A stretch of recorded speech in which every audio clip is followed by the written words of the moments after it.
It's another edition of Time About the Movies, and today we're taking a look at the movies of May 20th, 1994, the start of the 1994 summer movie season, and it's starting off with two high-profile releases.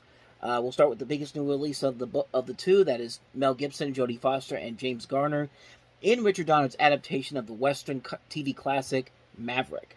In an age when few men played by the rules, you'll never cheat here again! one man survived. Is this seat taken? It is now. By making his own. I promise that I will lose for at least an hour. Sounds good to me. You did say you were going to lose for an hour. I am a man of my word. And his name was Maverick. You always been gutless. When it came to beating the odds, Was that fast? I thought that was fast. no man was better. How can I possibly go on without my wallet? Damn. Oh, don't get mad at me. Until he met his match. Yes. My name is Annabelle Bransford. I'll be taking the stage. So am I. So am I. This May 20th, Well, I remember my first runaway stage. Don't worry. Nothing to worry about. I got it all under control. they're out to win the biggest prize of all. Welcome to the first ever All Rivers Raw Poker Championship. From the toughest competition of all, each other. Mel Gibson, You called me son. Nothing. I believe he called you a gutless cow. No, I did not say that. I was teasing. Teasing? I don't like being teased. Jodie Foster, See, there you go, being all likable again. James Garner, Woman's suffering's not a funny thing. There are exceptions. at a time when men lived for adventure, Everybody's got a gun. one man almost died for it. Stop playing around and stop those horses. Again and again Whoa, Ollie, whoa. and again. However did you escape from those hostiles? Maverick, My, such splendid similarities. a Richard Donner film, Well, from the looks of things, I'll have the lady come in with some more hot water. coming. So you have Mel Gibson, of course, as Brett Maverick. Jodie Foster is also in there, and also James Garner, who played the original Brett Maverick in the TV series. But you also see Graham Greene, Alfred Molina, James Coburn, Dan Hedaya, Jeffrey Lewis, and a ton of cameos in this movie from different people. Not just people from different westerns, but like people who have worked with these other people before, like Richard Donner, Mel Gibson, Jodie Foster, James Garner. I mean, Danny Glover shows up in here, pretty much doing his line from Lethal Weapon, "I'm too old for this shit." You have Hal Ketchum, Corey Feldman, Art LaFleur, just reading off this list here, Robert Fuller, Doug McClure, William Marshall, Margot Kidder's in this movie. There were cameos that were cut from the film, including Alice Cooper playing a town drunk, Linda Hunt playing a magician, Clint Walker playing a sheriff, people from the Maverick TV series. I keep trying to say Matlock. Maverick, okay. But anyway, Maverick, of course, you have people from the original Maverick series in here as well. A bunch of country singers are also in here. You have Waylon Jennings, Reba McEntire has a cameo in here, Clint Black, Vince Gill, just a ton of names overall. And that star power can usually destroy a movie when they're focusing too heavily on the cameos and all that, but in this type of a movie, it actually does work very well. A lot of the cameos are very funny. A lot of the cameos work because of what their intentions are, and it's intended to be that way. This movie's not meant to be taken seriously. It's a straightforward Western comedy that's very funny, very well made, and it works because of the chemistry of the three leads, Mel Gibson, Jodie Foster, James Garner. And compared to some of the other Westerns that came out in 1994, you had, we looked at Paul Hogan's Lightning Jack, and then we had Wagons East with John Candy in it that came out later in the year. Those movies did not pan out well at all, but this movie in particular still holds up after all these years. It's still very funny, still very much an homage to the TV series.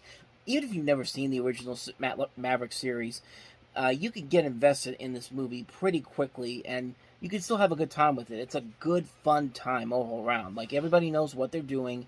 They're not making something that's supposed to be taken seriously whatsoever. They're making a good, fun Western movie, and considering what other Western adaptations have been like since then, like Wild Wild West, which was a massive misfire on so many levels, this one just holds up so much better. It's a movie that's great. One of Richard Donner's most underrated films, honestly.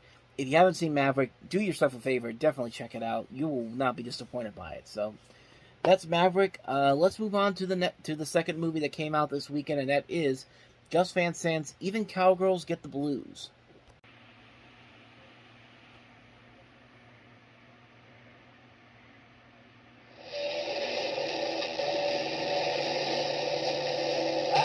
There have been many great drivers, but only one great passenger. When I'm really moving, stopping car after car after car, moving so freely, so clearly, so delicately that even the sex maniacs and the cops can only blink and let me pass. How exciting. The creators of Drugstore Cowboy and My Own Private Idaho now bring to the screen the extraordinary novel by Tom Robbins that enchanted a generation. Grandiose, lyrical, erotic, and Girl Scout oriented. Uma Thurman, Lorraine Bracco, Angie Dickinson, Pat Morita, Keanu Reeves, John Hurt, Rain Phoenix, Roseanne Arnold, Ed Begley Jr., Crispin Glover, Buck Henry, Carol Kane, Sean Young.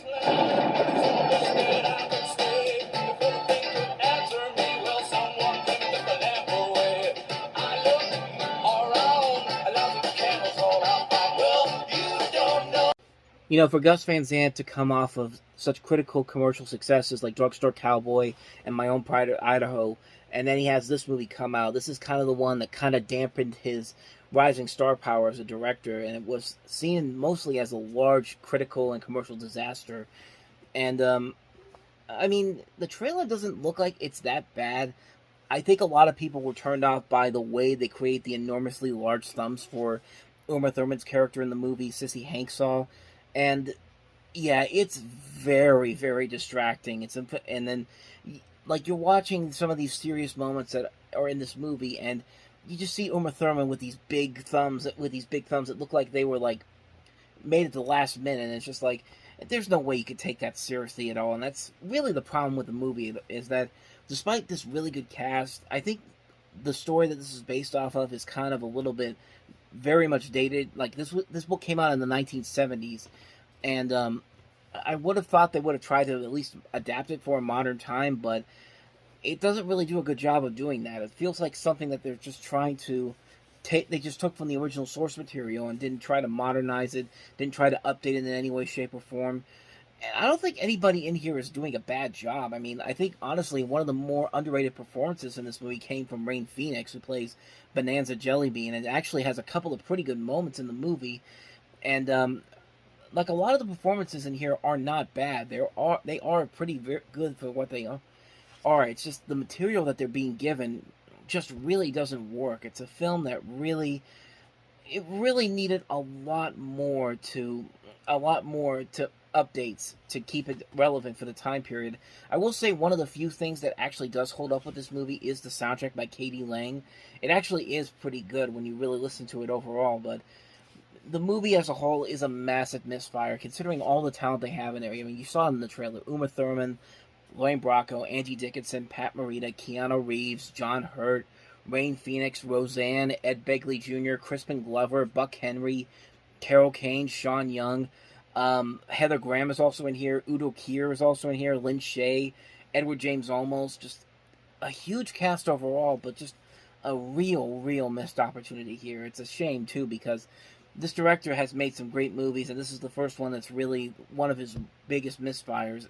And wouldn't be his last one in the 90s. We'll get to that one later on down the road, but Even Cowgirls Get the Blues, a massive misfire, a massive disappointment on so many levels. And so on that note, we wrap up another edition of Time About the Movies. We'll jump into Memorial Day weekend 1994 with the biggest new release of the weekend being the Flintstones movie. We also have Eddie Murphy returning as Axel Foley in Beverly Hills Cop 3, and also Little Buddha. So 3 movies to look at next time around. We'll do that on the next episode. But until then, thank you very much for watching. And if you want to see more videos like this, please hit the playlist on the next page. Check out the previous episode. And I will see you guys tomorrow for another episode. So thank you for watching. I'll see you next time. And until then, as always, take care.